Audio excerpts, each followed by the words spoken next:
Bonjour tout le monde, je vois que Monsieur Seferoglou est avec nous, mais j'ai l'impression qu'il me comprend, qu'il m'entend pas. Je vais encore faire des tests pour essayer de me communiquer avec lui. D'ici ce temps-là, ça va prendre quelques minutes, mais donc d'ici ce temps-là, vous pouvez essayer le son, mais je vais donner priorité évidemment à Monsieur Seferoglou, qui devrait être notre premier présentateur. Donc, Dr. Seferoglou, if you hear me, could you please try to say something on the microphone to be sure that everything is working fine?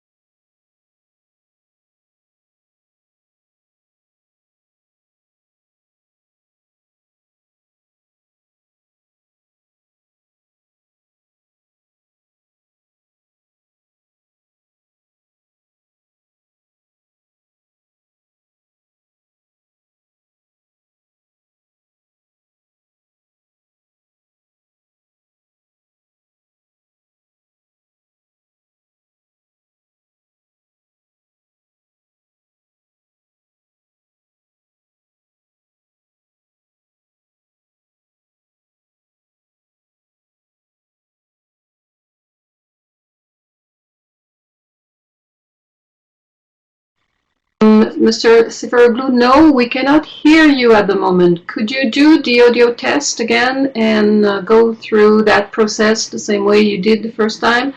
So we can have it. I am assuming you have the same tools that when we did the test. So if you could go again through the audio configuration, that would be great.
Bonjour tout le monde. Il semble qu'on a des petits problèmes de son pour Monsieur Seferoglou. On ne l'entend pas.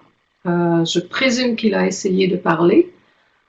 On va quand même commencer si Aznet est d'accord pour faire la première partie finalement. Mais je vois que ces fichiers sont pas encore arrivés. Alors, je vais aller voir qu'est-ce qui se passe à ce niveau-là. C'est presque complété. Oui, ok. J'ai pas de problème, je peux commencer. Une fois Okay. que l'exposé soit là. I think can you hear me? Yes, we can hear Hello. you now. Okay. Perfect. I think I think the problem is solved now. Okay, so just give me 1 second. We have to check something, and I will be with you. It's okay.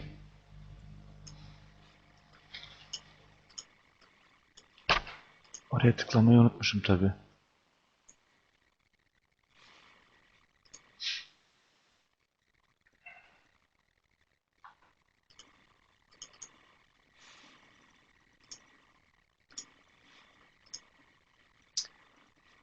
Okay.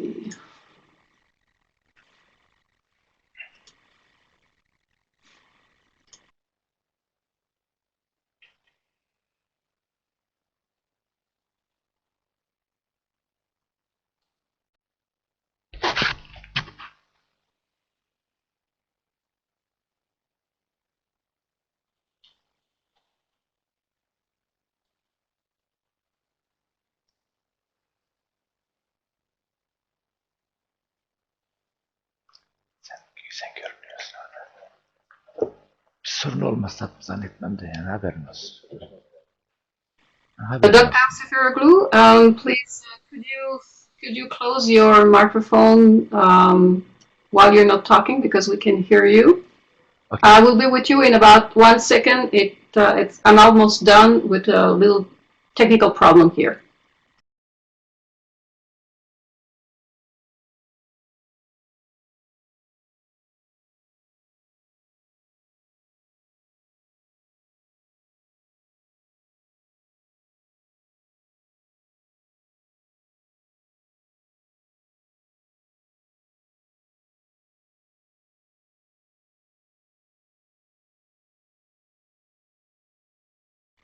OK.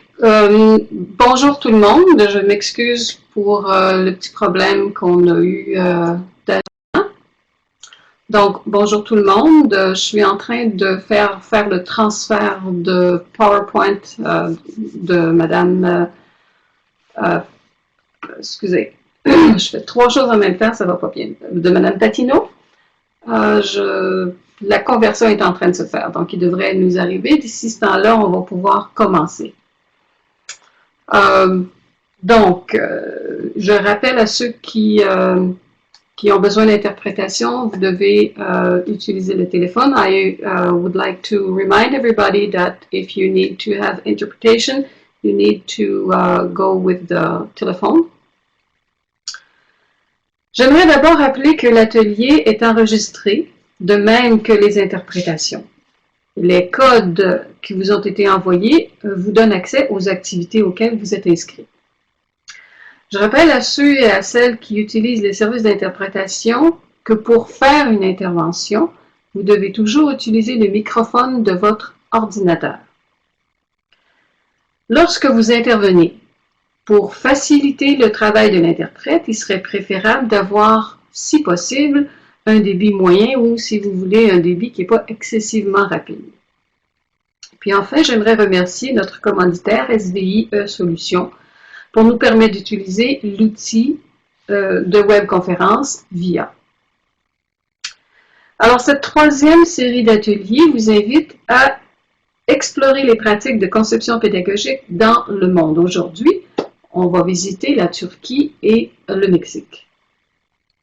D'une durée d'à peu près de 15 à 10 minutes, ou 10 à 15 minutes plutôt, chacune, les présentations vont être suivies d'une période de questions. Alors, d'abord, et je voudrais dès le départ m'excuser parce que je suis absolument pas certaine comment prononcer beaucoup de noms. Ici, il y a des noms turcs et il y a des noms mexicains. Alors, je n'ai pas la bonne prononciation probablement, alors je m'en excuse en partant. Donc, d'abord, Monsieur Dr. Seferoglou va aborder le thème « La conception pédagogique dans les universités de la Turquie, développement récent et examen du processus de Bologne ». Puis, après une période d'environ 30 minutes, Madame Patino va présenter le deuxième thème qui est les concepteurs pédagogiques au Mexique, la conception de la profession dans le nord-est du pays. Monsieur Seferoglou est diplômé de la faculté de communication au département de la radio et de la télévision de l'université Gazi de Ankara. Est diplômé aussi du département de l'administration scolaire de l'école d'éducation de la même université et de l'université Columbia à New York, où il a obtenu des maîtrises en 1989 et en 1993, et où il détient aussi un doctorat en 1996. Il a travaillé à titre de spécialiste en technologie éducative sur quelques projets au Center for Study of Gene Structures and Function du Hunter College, affilié à la City University of New York. Il était attaché de recherche au niveau postdoctoral au National Center for Restructuring Education, Schools and Teaching, qui appartient au Teacher College de l'Université Columbia. Il travaille actuellement au département de l'enseignement de l'informatique et de la technologie éducative de la faculté d'éducation à l'Université Hacettepe à Ankara et il est l'auteur du livre Instructional Technology and Material Design et a coécrit plusieurs livres portant sur l'utilisation de la technologie en éducation. Évidemment, cette présentation est trop brève et je vous invite donc à consulter la biographie qui apparaît sur le site de l'ACCP pour une description plus complète. Mais sans plus tarder, je vais laisser la parole à Monsieur Seferoglou. So,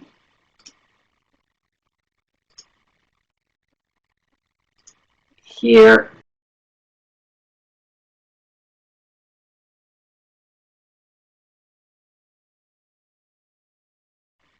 So here, so from now, I let the microphone to Dr. Seferoglou. So go ahead, you can begin, and you can control the PowerPoint yourself.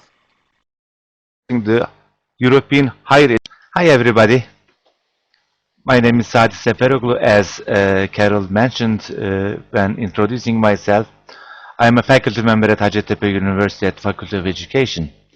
I teach introductory level computer education courses to undergraduate. I also teach material design, distance education courses to graduate level, at the graduate level. Well, we both have undergrad, master's and doctoral programs. So we teach a different student population from different fields. We accept students from people who studied computer education during their undergraduate or master's program, but also from other fields as well. What we do is training people doing instructional,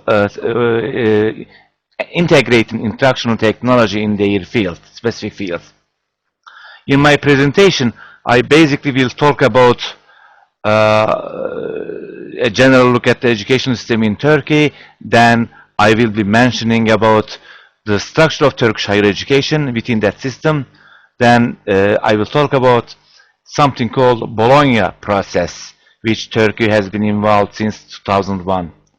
And I will also talk about implementation of that process, then problem faced during that implementation process.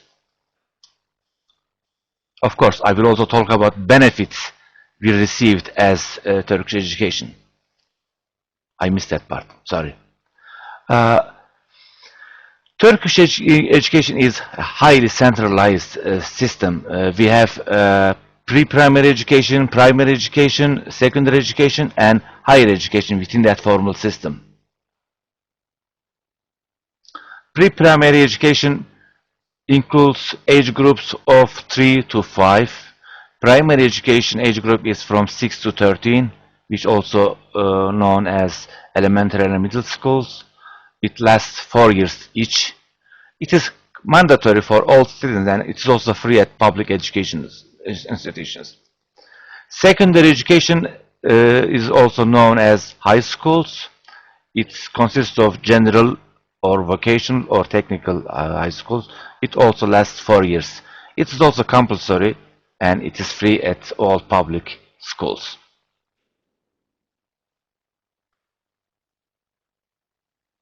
When we look at the education system in Turkish higher educational institutions, we see that we have different institutions. We have 2-year vocational colleges, 4-year colleges, and other institutions. By others, I mean, for example, School of Dentistry, which is 5 years, School of Medical School, which is about 6 years after high school, and other similar institutions. Those schools are all compatible with Bologna 3-cycle system. I will talk about what that 3-cycle system means in a while.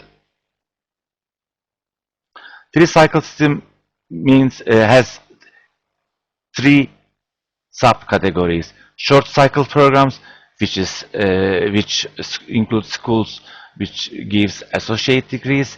First cycle program means bachelor's degree schools, and second cycle programs, which about programs which provides master's degree, and finally third cycle programs, which means doctoral degree or Doctor of Fine Arts programs. As I mentioned earlier, Turkish education system is highly centralized, and Turkish higher education is centralized as well. All higher education institutions are tied to a council called Council of Higher Education. In order to be accepted by universities, students have to take a central university entrance examination and placements. There are 2 types of universities in Turkey. The first one is state universities. A second group is called non-profit foundation universities. Let's talk about Bologna process. I mentioned in the outline of my presentation. Bologna process is an intergovernmental European reform process. The aim of this process is establishing the European higher education area. It derives its name from Bologna Declaration. That declaration was signed on June 1999 by the ministers of higher education from 29 European countries. At the moment, there are 47 countries participating in this reform process. If you have access to my presentation, you can click on these links to see which countries are included in that reform process. Turkey joined the process in 2001. The aim of the Bologna process is to strengthen the competitiveness and attractiveness of the European higher education and to foster student mobility and employability. Let's talk about the effects of the Bologna process, specifically in Turkish higher education. The Bologna process has been an important opportunity for reconstruction and internalization of Turkish higher education system. In order to improve the quality, recognition, and visibility of their institutions in the international level, universities, all colleges proceeded practices within that scope. Before going any further, I want to talk about the definition of instruction design. I'm sure you all know what the instruction design is about, but let me give you a brief introduction. The definition of instruction design means the philosophy, the methodology, and the approach to use to deliver information. Instruction design process provides a framework for planning, developing, and adapting instruction on based on learners' needs and requirements, of course. The responsibility of the faculty members at Hacettepe University, specifically, I'm going to talk about, since the curriculum is imposed by the Council of Higher Education, because the system is highly centralized. There are some flexibilities, of course, in implementing curriculum, but the Council of Higher Education provides the basic frame, and we as faculty members can play within that frame, can do additions, can do our instructional design and other part of the course material. Faculty members revise and reorganize the courses they offered within that Bologna process. Of course, we did have course outlines, course content, objectives, etc. But after we became part of the Bologna process, all faculty members looked at their course content in a different way and revised their course content. Of course, reorganized the course they offered. And of course, in that process, we also developed new courses. As I said earlier, if you have access to my presentation, I have links provided to Hacettepe University Bologna process page within the Hacettepe website. Those websites include details about programs requirement, details about programs, objectives, and other important information a student may need to see within that program. Of course, there were some problems people who were dealing with this process faced. First of all, we realized that faculty members are not aware of principle of instruction design. Some faculty members use instruction design process to some extent without being aware of it. However, many of them didn't know what instruction design exactly means and what the components of instruction design process are. The problem didn't occur in the School of Education, since School of Education, faculty members at the School of Education are teaching instruction design and knowing how that system works. We didn't have any problems, but faculty members of the other departments were having lots of problems in that sense. In Turkey, there are, of course, different instruction design models used, but the most common one is called, I'm sure you guys know it, called ADDIE model: Analyze, Design, Development, Implementation, and Evaluation. Before the Bologna process as well, people who did not name it as ADDIE were using that process, but after this Bologna process, it became more absolute. Since I said that there were some problems faced in terms of faculty side, faculty members didn't know how to do their design or revise their courses. Therefore, they were provided with training on different issues like general methodology, evaluation of students, evaluation of courses, and other aspects of evaluation. And in general, they were also talked about what to do and how to do on instruction design. When we look at the information about the program package within that Bologna process, we see a number of different subtopics within that context. First of all, general information about the program is offered. Qualifications are awarded, level of qualification, provisions, goals and objectives. And these bold subtitles like course structure, key learning outcomes, course and program competencies, and program competencies. These items are related with course content directly. The others are about programs like occupational profiles of graduates, profile of the program, examination regulations, and graduation requirements. I'm going to show you an example from the Department of Computer Education. These are the links, but I'm going to show you in the following screen. There are 5 tables specifically. First table consists of course information, second one consists of course outline, third table is assessment methods, and fourth table includes workload of ECTS calculation. And finally, metrics of learning outcomes versus program outcomes are presented. This is the empty table.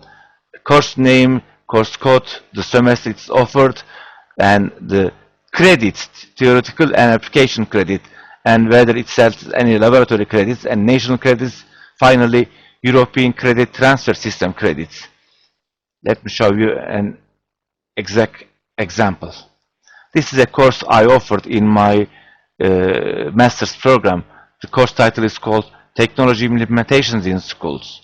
It is offered in Turkish, it's elective. The method I used during that in that course is lecturing, discussions, group projects, and presentation.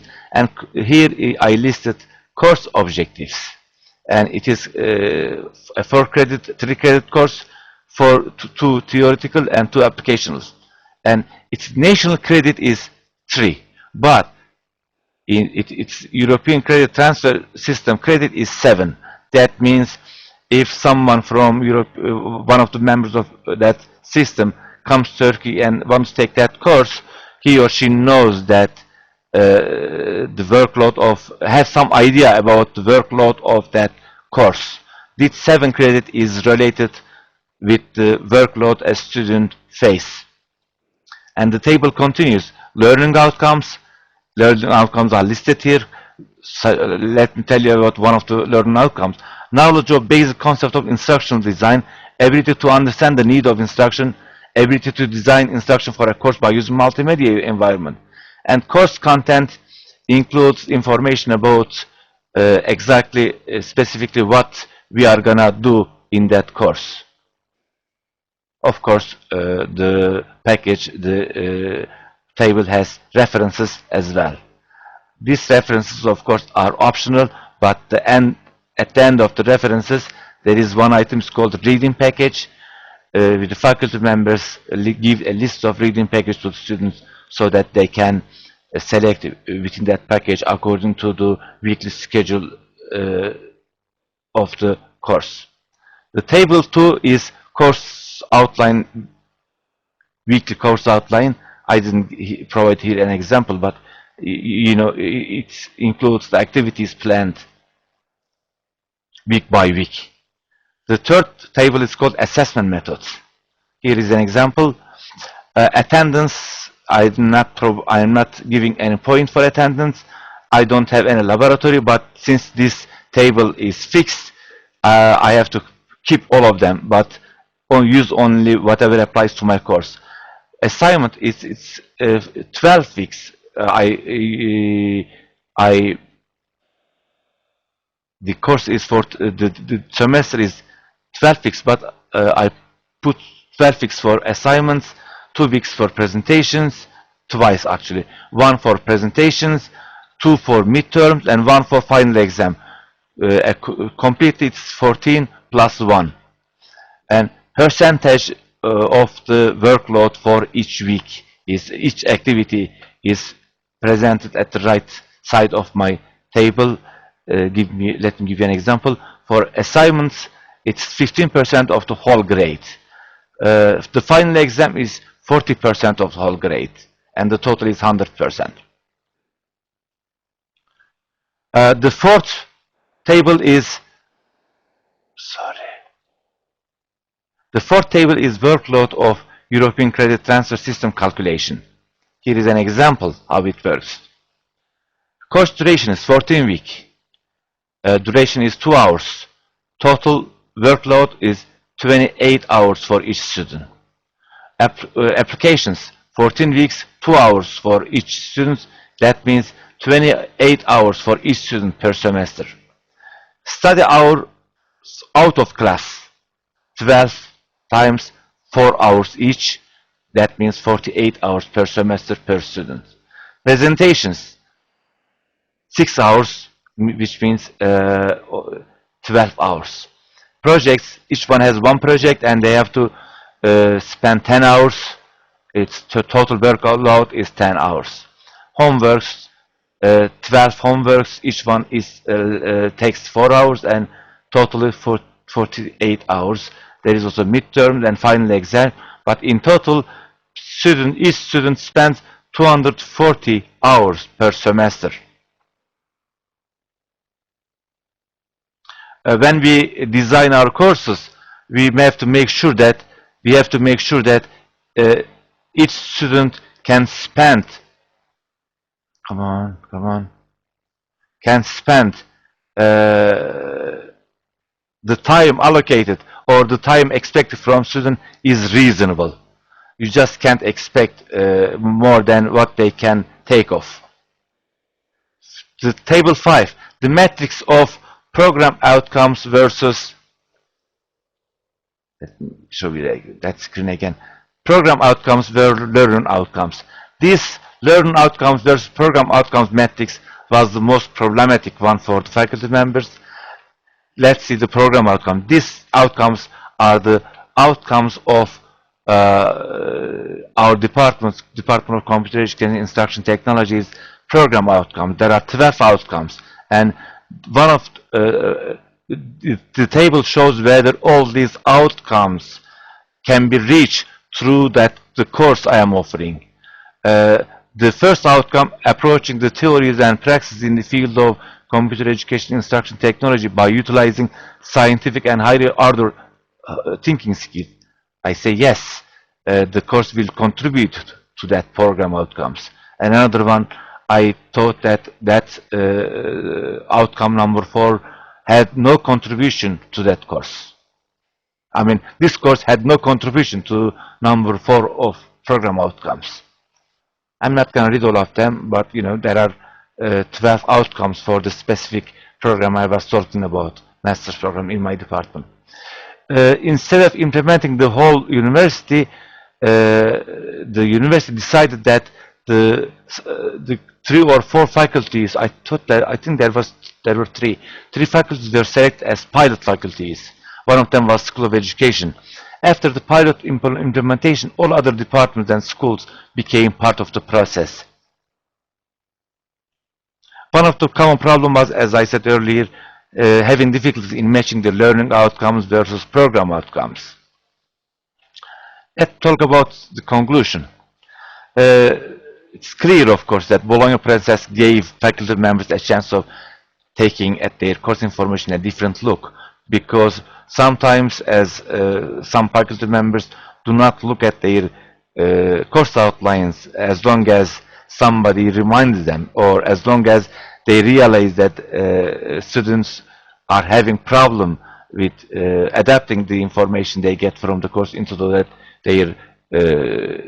daily life. By redesigning the course curriculum from a different perspective, courses became more comprehensive, and with the new format, courses become more open to updates and other types of development. My department's instructor of media is Turkish, but there are some departments whose medium of instruction is English. Of course, those departments have students from European countries and other parts of the world through different projects, like that there is a Turkish program called Mevlana, a European project called Erasmus, and students who come to those departments are not having problems because they know what type of courses they can take, but also they know what they are expected during that courses. They also know the course workload. Well, that's all for now. Thank you all. I may have taken your questions if you have any.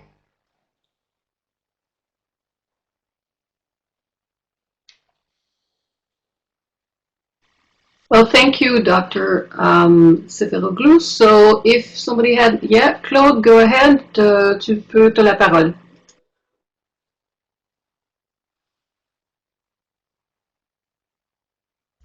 Thank you, Dr. Seferoglou.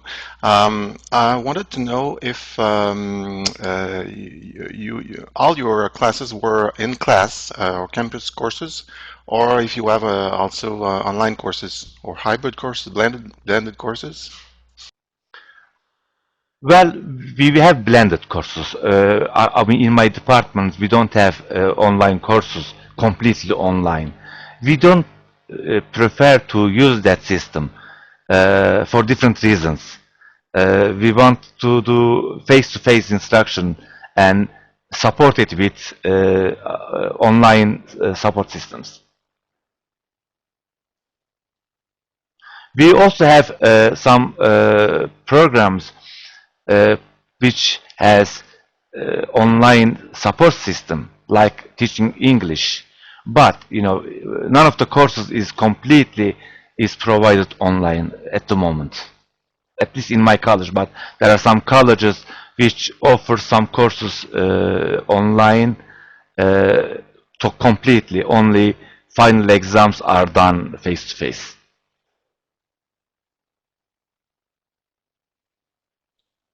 I'm sure if the answer is enough for you. Thank you.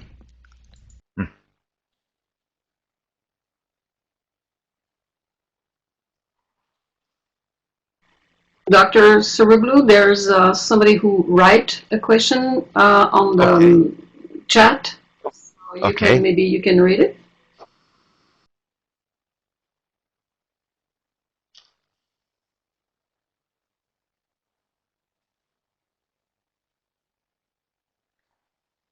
Should I write it down, or can I give the answer verbally? Oh, yeah, Okay. you answer verbally, of course. Okay. The question is, what phase of the ID process did instructors have the most challenges? Well, depending on the department the instructors are working, some of them had no idea at all about the methodology they could use, about the methodology they used to do the assessment. Those two, I guess, were the most difficult one. The type of methodology they used was mostly the general instruction is talking, but they weren't aware of using different types of materials, online materials, or ICT, using ICT related materials like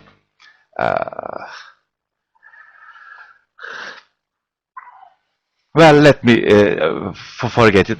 The problem was they didn't know how to develop materials, and that also is related both the type of methodology they use and the type of methodology they use doing evaluation.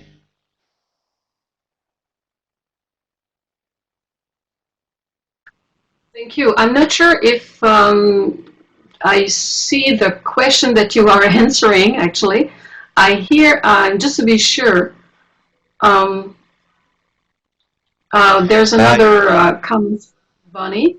I work with faculty in the same kind of environment and sometimes have to coach them through working in a criterion referenced environment.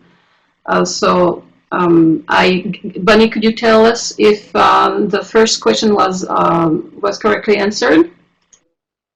Well, I get an answer from Linda.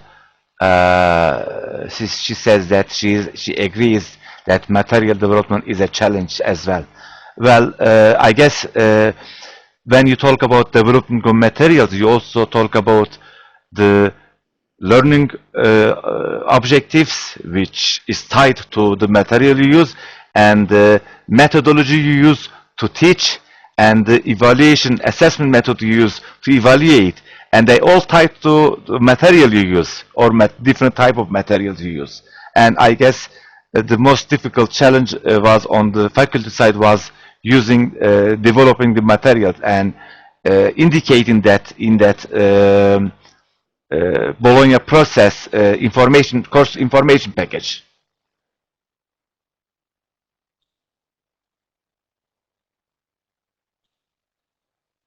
I get another question from Bonnie.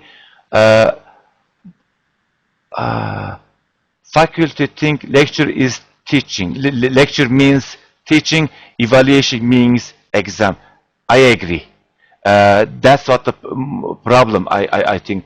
Uh, Lecturing is the most commonly used methodology, unfortunately.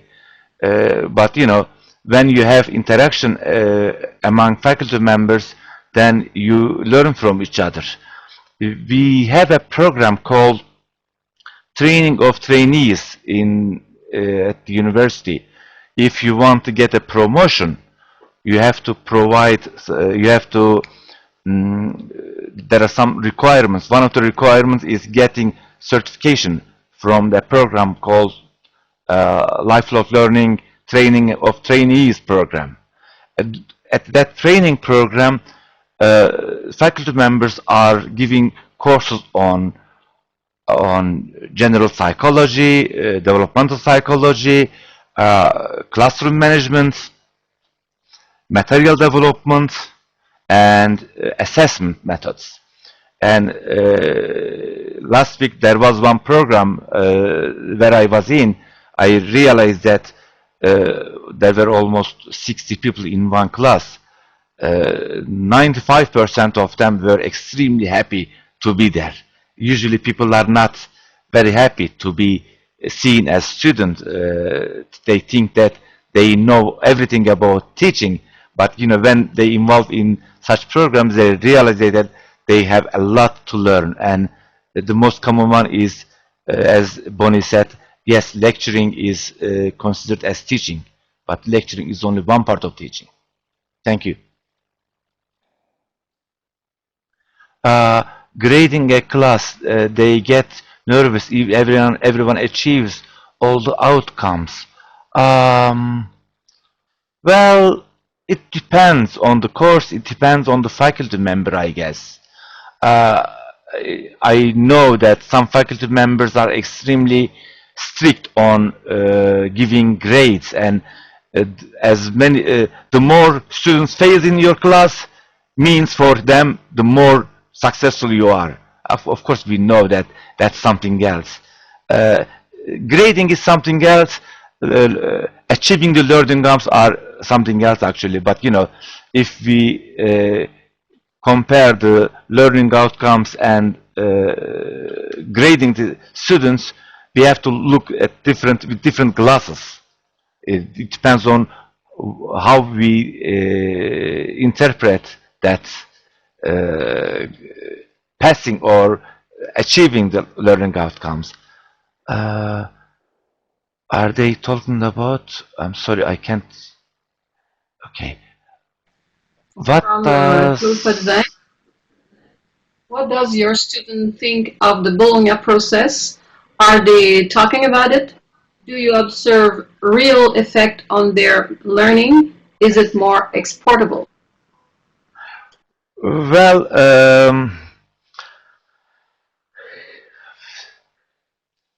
our faculty is called Faculty of Education. We know, comparing to other faculties, we know a lot about instructional design process. We are teaching them how to do instructional design. So in our department, at the undergraduate level, students are not aware of the differences, but at the graduate level, there are different things going on. Instead of using the national credit, we started using ECTS credits. That means you have to complete a certain number of credits to graduate, and ECTS credits became the real point we look at it when we calculated the credits. And that's the only part in our department. But you know, the department which has foreign students, I don't have no information how they affect them, because when we first decided the workload of a course and the ECTS credits, we didn't realize how it will affect the outcomes of the students' graduation. And there were some problems, like students completed their national credits, but when they calculated their ECTS credits, they realize that they didn't have enough ECTS credits, so they have to take more courses. This is how affected students at the moment.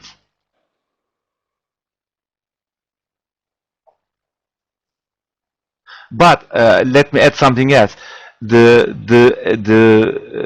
positive effects I see during that process, the faculty member felt that they have to do something about their course content because all courses were put on the web. So it's open to everyone. So you don't want to be looked bad, and that makes responsibility more apparent, of course. In that side, I realize that people put some efforts. People who in other ways wouldn't do anything about this development, course development, did something, put some effect, energy on it. Thank you. Thank you very much, Dr. Seferoglu. I will ask again if there's anybody else who had question. We still have about 1 minute, but so again, I would like to know if est-ce que quelqu'un aurait des questions à poser? Is anybody who want to ask some question?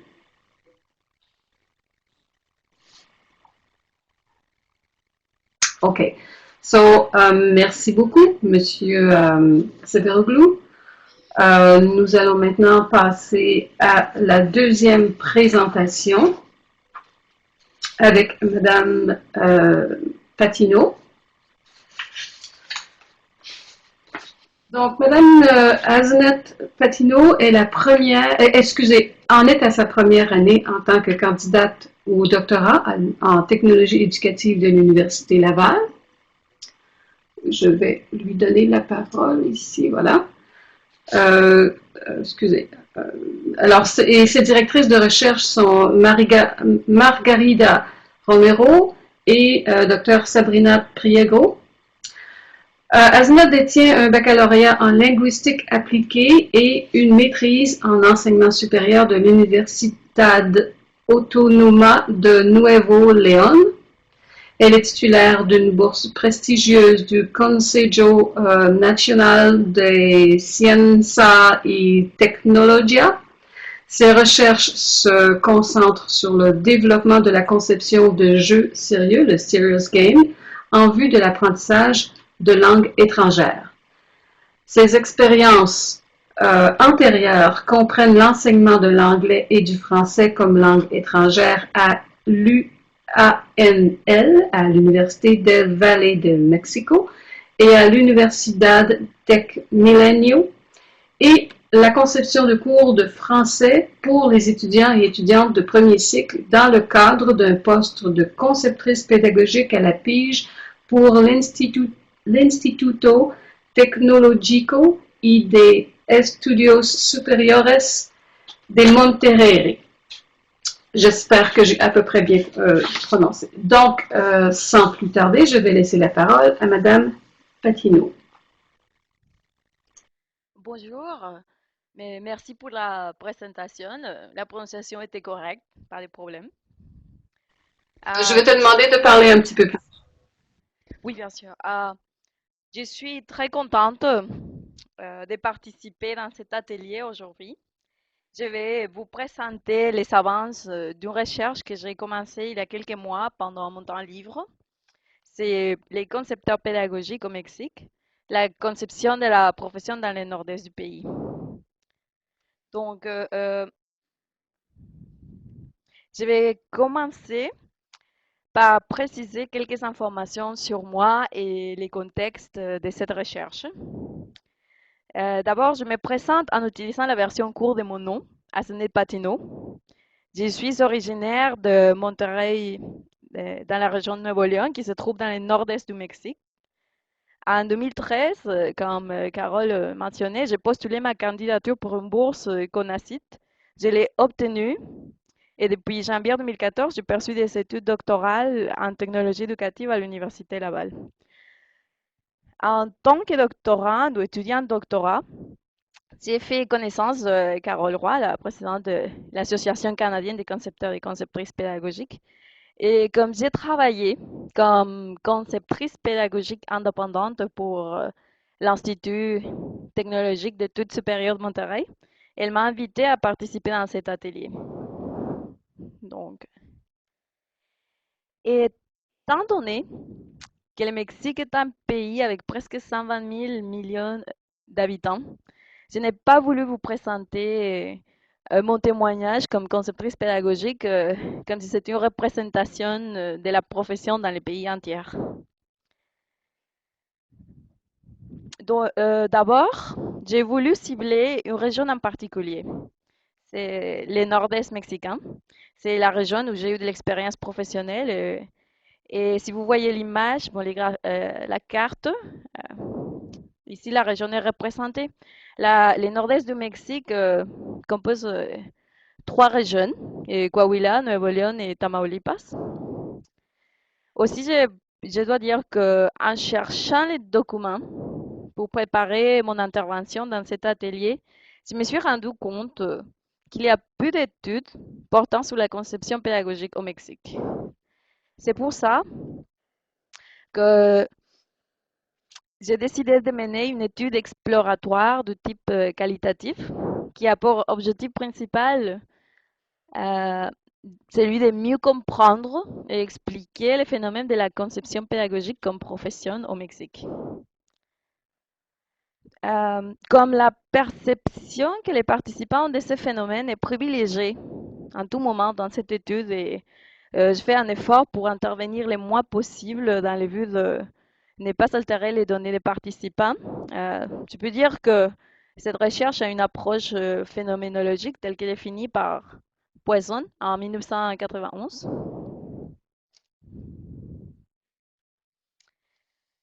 Et bon, pour l'état des connaissances, c'est que l'on sait que les postes comme concepteurs et conceptrices pédagogiques au Mexique sont offerts principalement dans les villes de Monterrey, Mexico, Querétaro et Guadalajara. Par exemple, si vous faites une recherche sur les sites web de recrutement occmondial.com, c'est les sites les plus utilisés au Mexique pour la recherche d'emploi, vous obtiendrez des résultats qui confirment ou qui constatent ceci. La majorité des postes sont offerts dans ces villes-ci. Aussi, après avoir fait une recherche exhaustive sur les bases de données, l'on trouve peu de documents scientifiques portant sur la conception pédagogique dans le contexte mexicain. Des chercheurs comme Chab Laverde, Benítez Lima et Martínez Rodríguez, par exemple, ont mené des recherches portant sur la conception pédagogique au Mexique. Cependant, le sujet a été abordé avec une approche pédagogique. Aussi, la majorité des tests retrouvés en ligne portant sur la conception pédagogique se centrent sur les aspects pédagogiques et les modèles utilisés pour le design des cours. Par exemple, celui de López Arreguín en 2012. Donc, l'on peut affirmer qu'il n'y a pas de publications ou d'études publiées en fait, sur la perception de la profession de concepteur ou de conceptrice pédagogique dans le Mexique.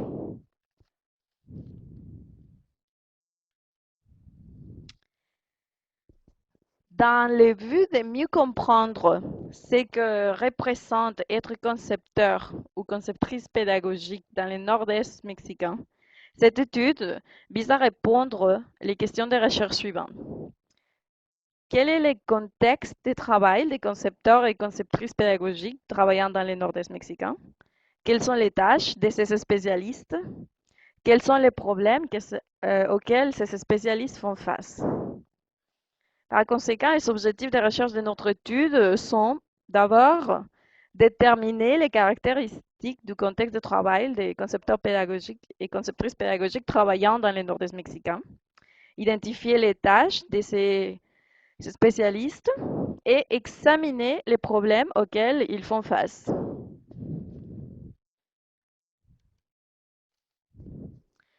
Donc, les participants ont été recrutés selon la technique d'échantillonnage par réseau, aussi appelée par boule de neige. C'est-à-dire les participants recrutés initialement ont suggéré, à la demande de la chercheuse, les noms d'autres personnes qui semblaient remplir les critères d'inclusion. J'ai ultérieurement vérifié l'admissibilité des participants suggérés avant de les considérer pour l'étude. Les verbatims analysés ont été recueillis selon la méthode de self-report. On a demandé aux participants de décrire par écrit ce qu'ils pensent face à une situation particulière. Dans ces cas, ce qu'ils pensent sur leur profession comme concepteur ou conceptrice pédagogique. Donc, ces spécialistes ont répondu par écrit 6 questions ouvertes qui ont été distribuées par SurveyMonkey. Et l'échantillon final est composé de 12 concepteurs et conceptrices pédagogiques, dont 11 femmes et un homme. Aussi, 3 institutions éducatives sont représentées, comme vous pourrez constater dans les images que je vous montre maintenant, les graphiques. Les variables considérées pour l'étude sont les sexes, âge, les années d'expérience dans les domaines, les institutions dans lesquelles ces spécialistes travaillent, ainsi que leur formation et leurs études. Les graphiques de cette diapositive présentent l'échantillon. Dans les premiers graphiques présentent le sexe et âge. Donc, vous pourrez constater la plupart des participants ont entre 21 et 30 ans, c'est la majorité. Mais on a aussi quelques participants qui se retrouvent dans la catégorie d'âge de 31 à 40 ans et 40 à 50 ans. La caractéristique la plus importante, c'est que la majorité sont des femmes. C'est aussi un donné intéressant comme interpréter plus tard. Le deuxième graphique présente notre échantillon selon l'expérience, les années d'expérience dans les domaines et l'institution pour laquelle ils travaillent. Donc, les institutions, on a l'Institut technologique d'études supérieures de Monterrey. Aussi, c'est comme un cégep, s'appelle Prépa ITAC. Et finalement, ILSE, c'est l'Institut latino-américain de la communication éducative.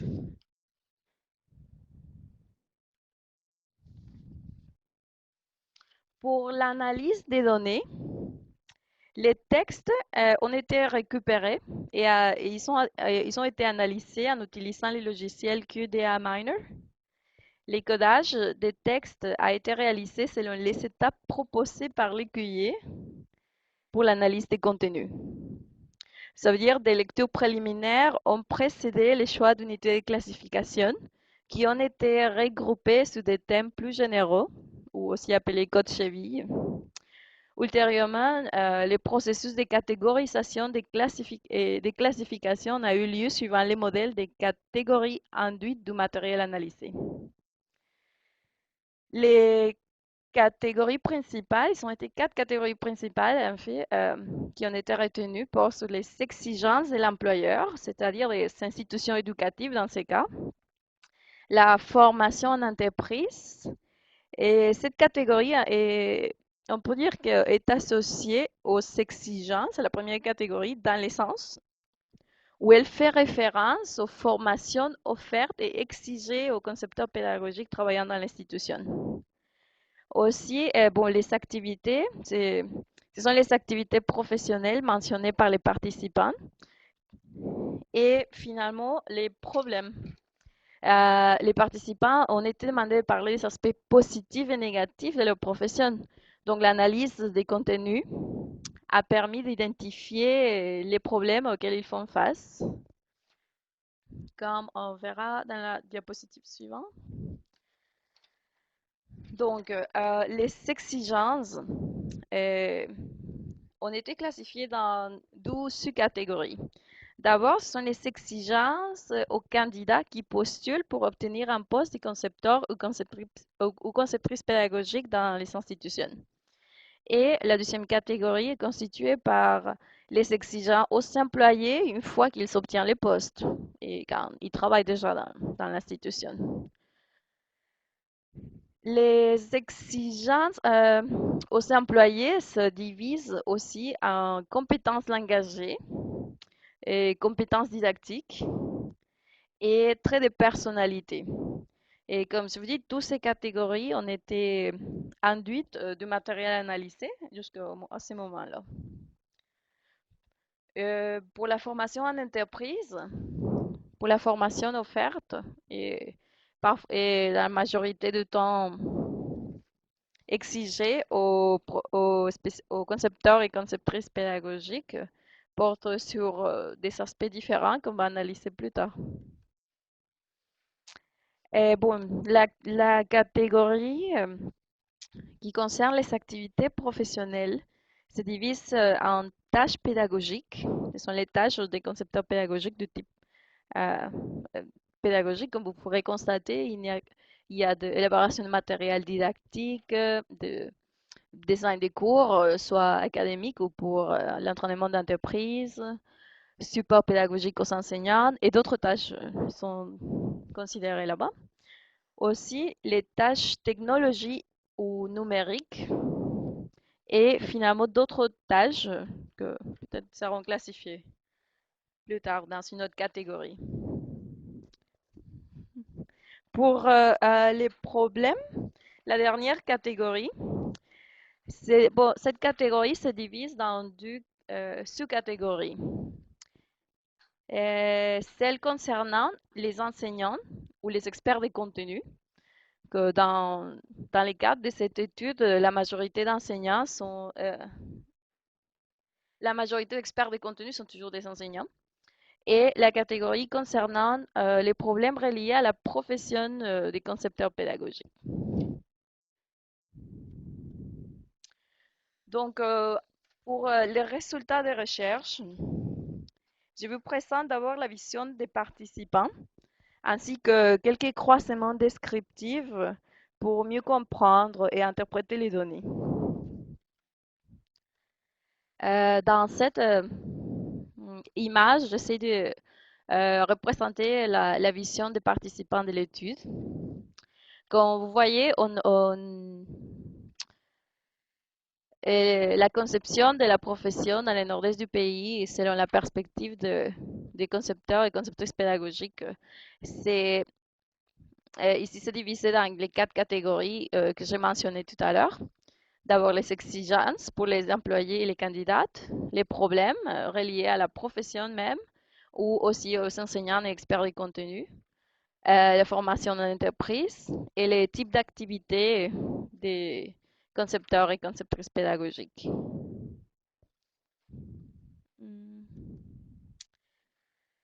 Bon, voici dans cette image, je vous présente le premier croisement descriptif des problèmes reliés à la profession et l'expérience du CP dans les domaines. Cet croisement est intéressant parce qu'on peut constater que selon l'expérience des concepteurs et des conceptrices pédagogiques, il y a des différentes, on peut dire plantes ou des contraintes qu'ils ont mentionnées. Par exemple, les personnes qui ont un peu plus d'expérience, dans ces cas entre 5 et 6 ans d'expérience comme concepteurs pédagogiques, ont mentionné des problèmes reliés plutôt, par exemple, à la grande responsabilité du concepteur pédagogique sur l'apprentissage. Il parle aussi de moins de ressources, qu'ils disposent de moins de ressources que dans l'éducation présentielle. Aussi, il parle d'expectatives irréelles du client. Il pense que avec la conception des pédagogiques ou par exemple les e-learning et la formation à distance, ils vont atteindre des objectifs irréels. Et aussi, la quatrième, c'est qu'il y a trop d'intermédiaires dans leur contexte de travail. Il y a plusieurs qui n'ont pas un contact direct avec les clients, donc ils se plaignent normalement des choses comme ça. Les concepteurs et conceptrices pédagogiques qui ont de 1 à 2 ans d'expérience ont de Ils ont mentionné les problèmes reliés à la profession similaires à ceux qui ont entre 3 et 4 ans d'expérience. Par exemple, ils mentionnent tous que la profession est un peu dévalorisée parce que aussi que c'est une profession méconnue. Ils ont fait référence à des aspects, euh, par exemple, l'un ils ont mentionné que normalement les experts de contenu et d'autres spécialistes de l'éducation pensent qu'un concepteur ou conceptrice pédagogique ne fait qu'une révision orthographique ou de la rédaction des cours. Et il y a donc des malentendus, on peut dire, dans ce sens. Dans ce 12e croisement descriptif, je vous présente les problèmes reliés à l'enseignant qui ont été mentionnés, aussi croisés avec l'expérience du concepteur pédagogique dans les domaines. Donc, bon, quand je dis problème relié à l'enseignante, c'est bien sûr l'expert des contenus. Et on voit par exemple que les concepteurs et conceptrices et pédagogiques qui parlent le plus de ces sujets sont ceux qui ont entre 3 et 4 ans d'expérience. Ils mentionnent des aspects comme la remise des travails tardives. Ils disent que les experts des contenus ne respectent pas les dates limites pour envoyer les contenus et les activités proposées pour un cours. Aussi, ils parlent de refus de propositions ça veut dire quand les professeurs ou les experts des contenus n'acceptent pas les propositions et ils voient cela comme quelque chose de problématique. Et ils parlent aussi d'une session où abandonnent plutôt des responsabilités au concepteur pédagogique. Il y a un moment donné où les experts des contenus, soit ils s'acceptent entièrement ou ils laissent travailler les concepteurs, ils laissent que les concepteurs pédagogiques fassent tout le travail concernant les corrections et propositions.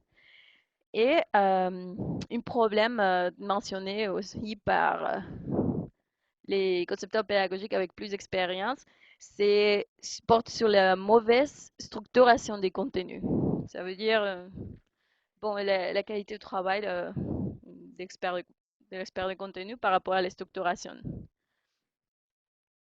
Dans ce troisième croisement descriptif que je vous présente, je montre les exigences aux candidats.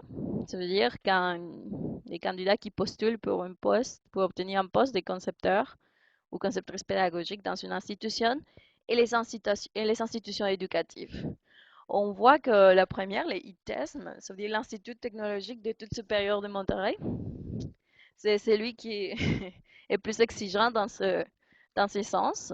On mentionne ils ont besoin d'avoir l'expérience comme concepteur pédagogique ainsi que comme enseignant. Il y a une formation académique en éducation ou pédagogie exigée, un examen pratique.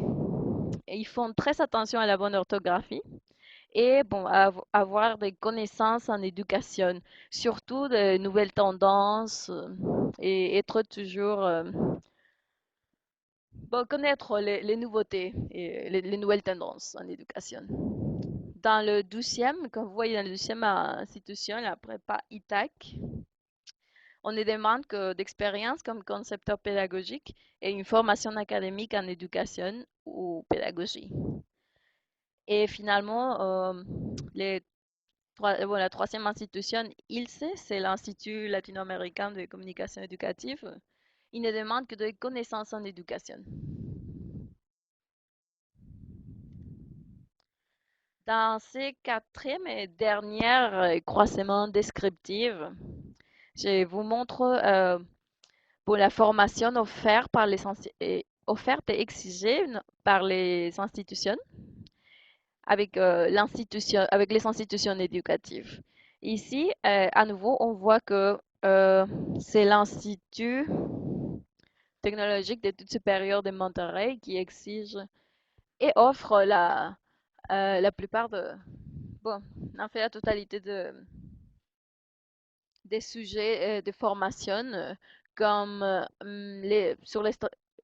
de formations portant exactement sur la conception pédagogique, sur les nouveautés en éducation, sur la création des questions pour les examens, aussi pour des formations pour améliorer la création ou l'implémentation des stratégies d'apprentissage.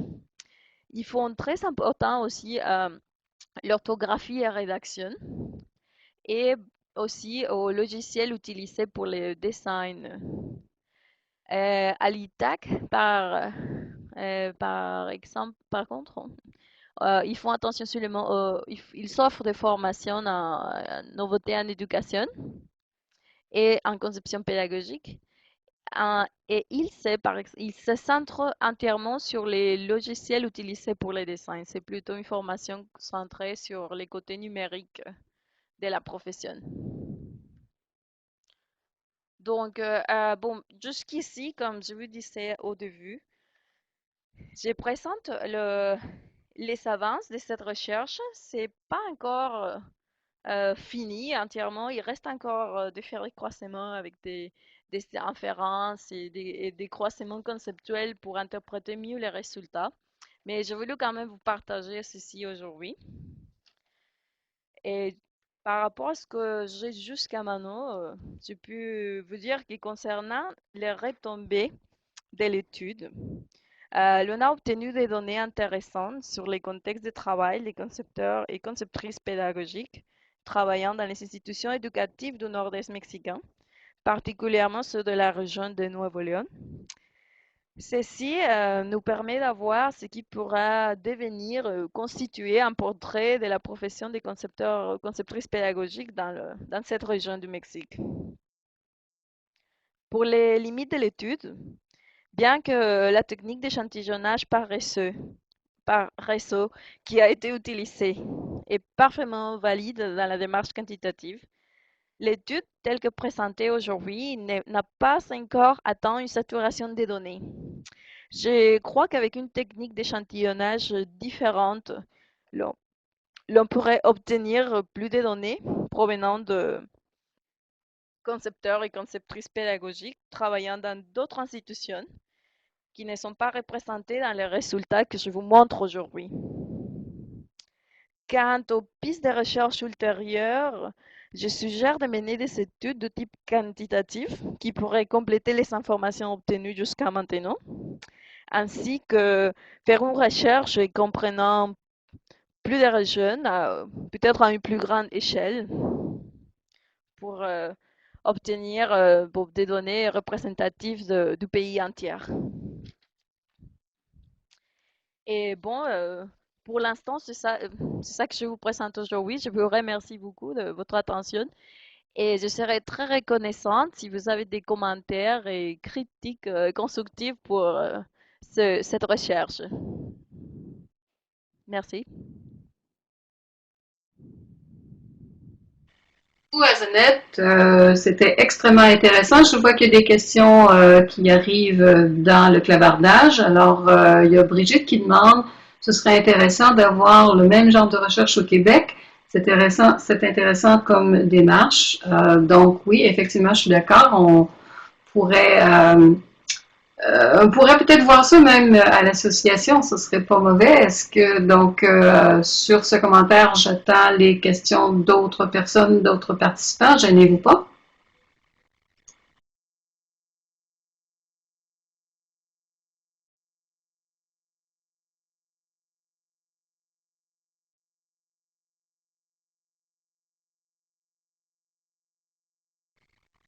Si personne prend la parole, moi, j'ai trouvé ça effectivement, moi aussi, extrêmement intéressant. Je trouve qu'il y a beaucoup d'informations là-dedans. Il y en a quelques-uns qui, personnellement, m'ont étonnée. Et d'ailleurs, je serais curieuse de savoir de la part des participants aujourd'hui, est-ce que c'est la même chose pour vous? Est-ce que vous avez eu des moments, des éléments qui vous ont étonné là-dedans? Si oui, si vous voulez les partager, ce serait très apprécié.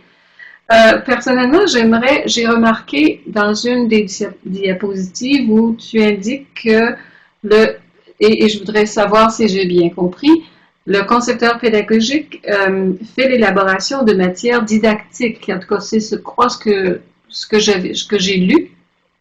Alors, premièrement, est-ce que j'ai bien vu? Oui, élaboration de matériel didactique, effectivement. Qu'est-ce que tu veux dire exactement? De quoi il s'agit? En principe, moi, en tout cas, dans mes tâches, je fais aucun matériel didactique. Tout ça est dans la responsabilité de l'enseignant ou de l'expert de contenu. Donc, tu peux-tu un petit peu élaborer ici? Ça m'a un petit peu étonnée. Oui, bien sûr. Ici, dans l'élaboration des matériels didactiques, les participants ont mentionné qu'ils doivent élaborer, par exemple, parfois des manuels de cours, de notes de cours, ajouter aussi en plus d'ajouter d'activités, ils doivent préparer, c'est plutôt les manuels de cours, ceux qui sont mentionnés dans ces cas.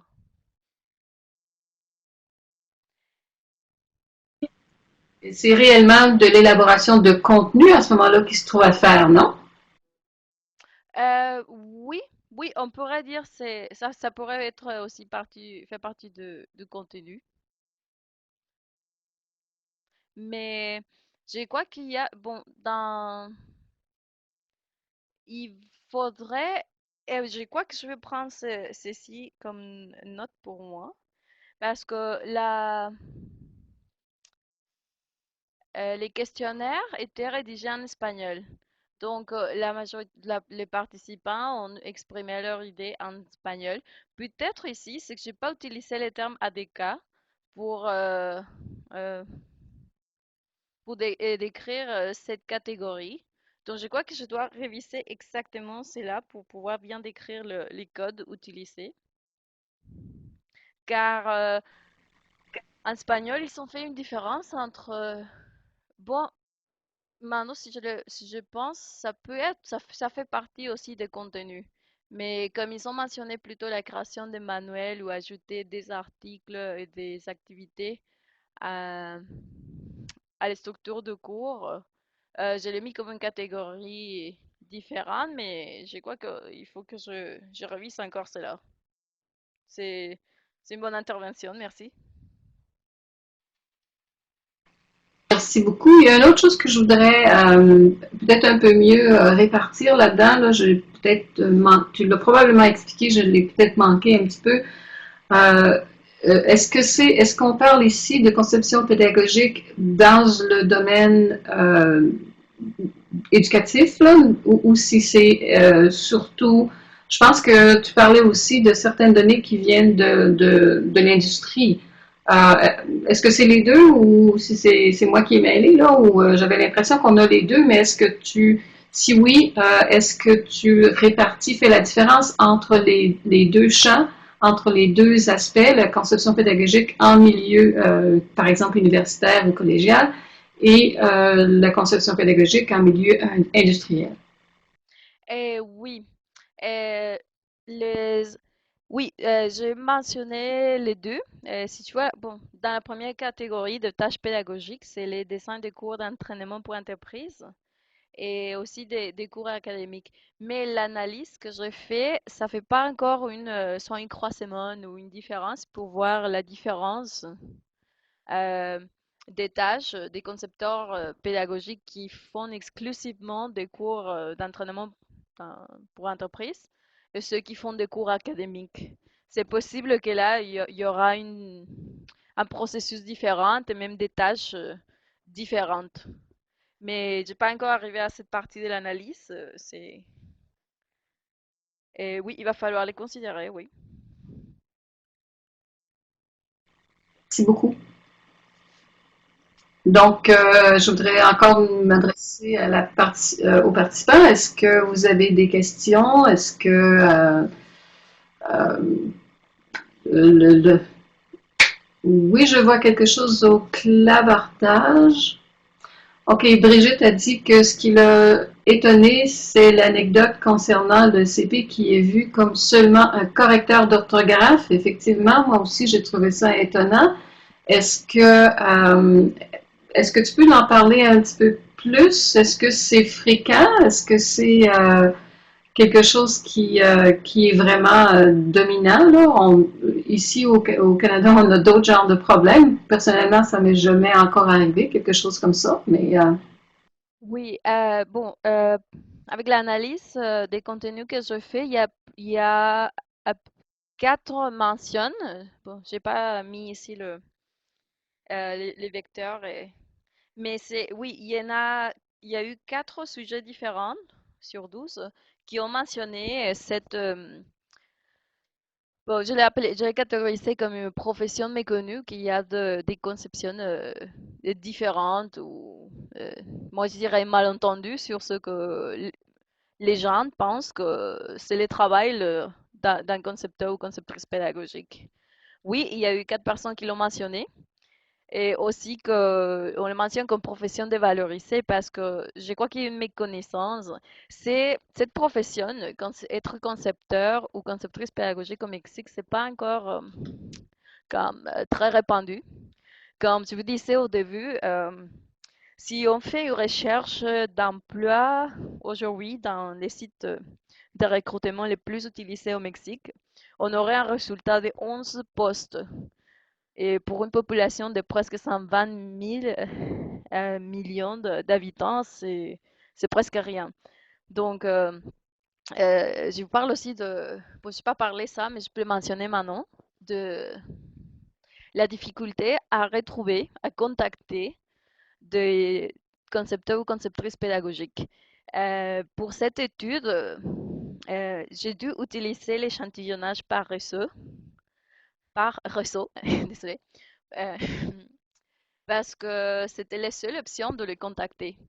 C'est vraiment difficile de les contacter, il n'y en a pas beaucoup. Et dans les sites Internet des institutions, même dans l'institution la plus grande que j'ai mentionnée, l'Institut technologique d'études supérieures de Monterrey, il n'y a pas un département, on ne peut pas contacter quelqu'un, un chef une conception pédagogique. Donc, dans ce sens, la profession n'est pas très connue jusqu'à maintenant. On peut dire qu'il y a peu de concepteurs pédagogiques, mais ceux qui sont là, qui font le travail, bon, c'est sûr qu'ils sont là, mais ils sont pas trop. C'est pas nombreux, c'est difficile à les trouver. Et je trouve dans ces cas, c'est normal qu'il y a bon, il y a un malentendu, que les gens ne connaissent pas ce qu'ils font.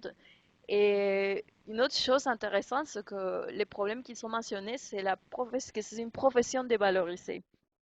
Car quand les gens félicitent, disons, les membres de l'institution parce qu'ils ont fait un très bon cours qui marche très bien, normalement, tous les crédits est octroyé au professeur ou à l'expert des contenus.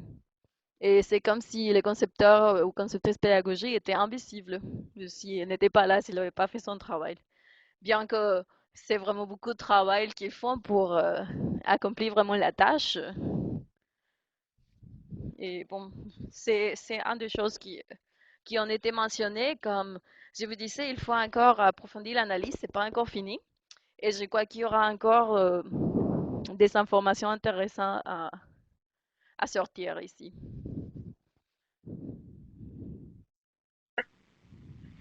merci Azenette, c'est très intéressant et ce que tu viens juste de parler, je le trouve aussi particulièrement intéressant. Le fait que, effectivement, les concepteurs pédagogiques deviennent invisibles, littéralement, lorsqu'il y a des cours qui sont offerts. Ça, c'est un aspect que moi, j'ai jamais vu dans les recherches. J'en ai jamais... ça n'a jamais été souligné dans aucune recherche. Et là, le fait que le travail du concepteur pédagogique soit plutôt invisible, ça devient très intéressant.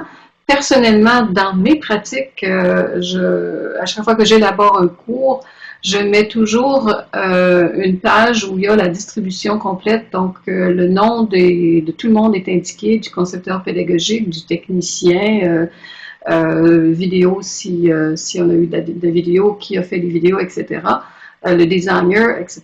Donc, mais je ne suis pas certaine que c'est si répandu que ça. Et en réalité, ce serait effectivement un bon élément à vérifier. Je vois ici que Claude Potvin a fait un commentaire, le concepteur pédagogique homme ou la femme à tout faire. Je ne sais pas si tu veux commenter là-dessus. Ça m'apparaît effectivement être assez général comme élément. Et puis Brigitte pose une question aussi. Est-ce que cela s'enseigne avec diplôme dans une université au Mexique autrement que les formations que vous avez identifiées dans les institutions? Donc, est-ce qu'il y a une formation universitaire qu'on peut avoir en tant que concepteur pédagogique au Mexique? Mhm. Oui, non, pas exactement. Euh, Dit-on, il y a des cours portant sur la conception pédagogique qui ont été ajoutés au programme de première, deuxième et troisième cycle dans la majorité des universités. Mais ça fait peut-être, bon, ça dépend de l'institution, mais c'est au moins, il y a 4 ou 5 ans qu'il y a eu des modifications. Aujourd'hui, on parle de la création de, bon, sauf à l'UNAM, à l'Université autonome, nationale autonome du Mexique. Là, oui, là, je crois qu'ils ont une spécialisation, comme c'est comme un major en anglais, en conception pédagogique, là, depuis peut-être 8 ou 10 ans. C'est le seul. Et après ça, ça fait seulement 5 ans que d'autres universités ont, comme je venais de vous dire, ils ont inclus un cours, au minimum un cours portant sur la conception pédagogique dans les programmes d'éducation et pédagogie au premier, deuxième et troisième cycle. Et on parle aujourd'hui, c'est à l'Institut latino-américain de communication éducative, ILSE.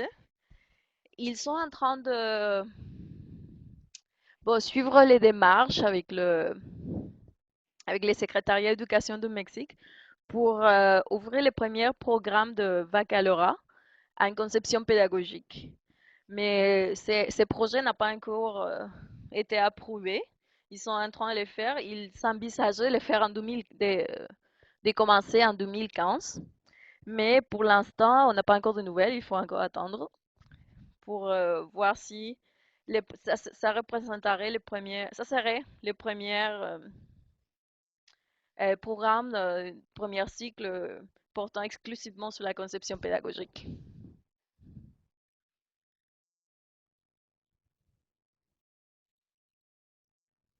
De nada.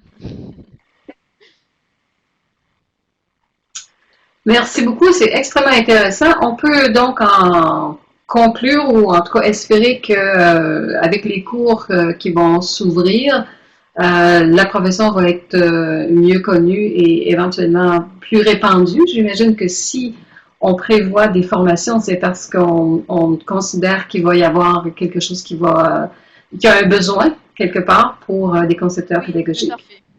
Ouais, exactement. Je crois qu'avec tous ces changements qu'il y a eu, qui commencent à avoir un impact dans la majorité des villes du Mexique, oui, il y aura une grande demande éventuellement, et c'est pour ça qu'ils sont en train de prévoir comment former les futurs concepteurs et conceptrices pédagogiques du pays.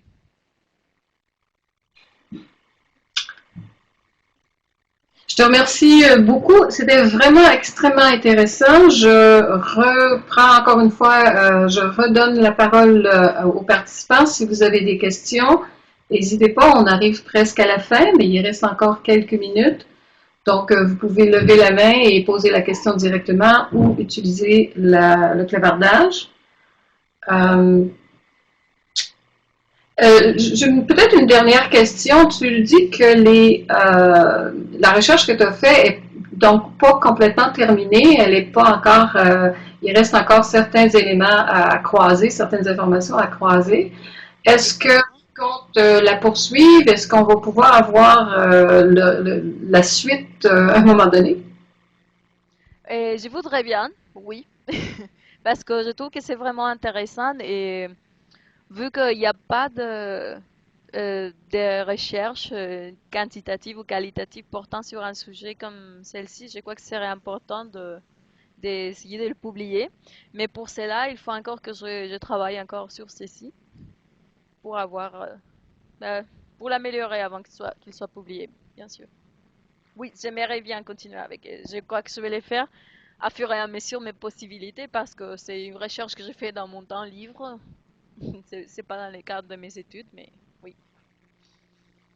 D'accord, alors je compte sur le fait que tu vas communiquer avec nous pour qu'on puisse Bien penser à sûr, oui. donner l'information que ça va être disponible. Je suis certaine qu'il y a beaucoup de personnes qui vont être intéressées à lire la suite. Merci. Ouais. Mhm. Eh bien, l'atelier touche maintenant à sa fin, alors je vais prendre quelques minutes pour remercier encore une fois très chaleureusement Monsieur Seferoglou et Madame Patineau pour leur participation. Je vous invite tous à consulter le site web de l'ACCP pour une pour une biographie plus élaborée de chacun des présentateurs. Et cet atelier termine la série 3 qui portait sur la conception pédagogique internationale. Le thème de la série 4 n'est pas encore déterminé, mais elle va être annoncée sous peu et on devrait recommencer la série 4 à peu près au mois de novembre, de mois d'octobre 2015. Ça va être annoncé évidemment dans nos réseaux. Je vous remercie tous et toutes pour votre présence aujourd'hui et je vous souhaite une excellente journée. Et tant que les présentateurs sont là, si vous avez des questions, gênez-vous pas, on peut toujours prolonger. Mais je vous remercie beaucoup et au revoir à tout le monde.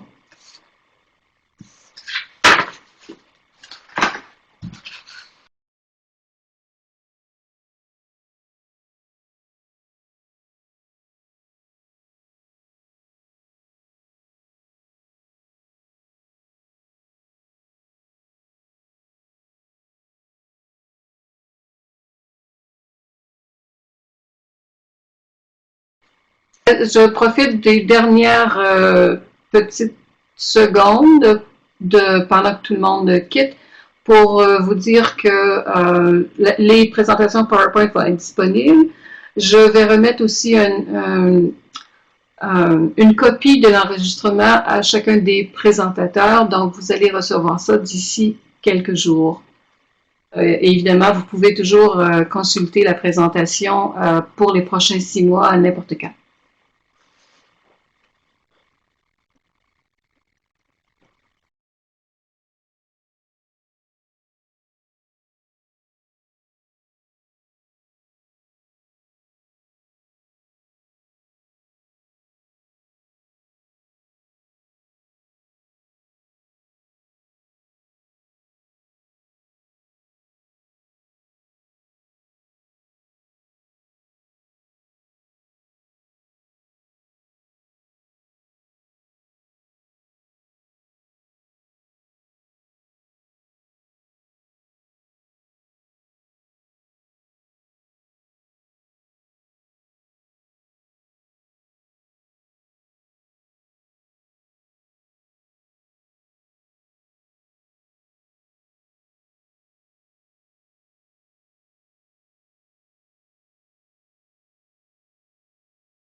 revoir tout le monde.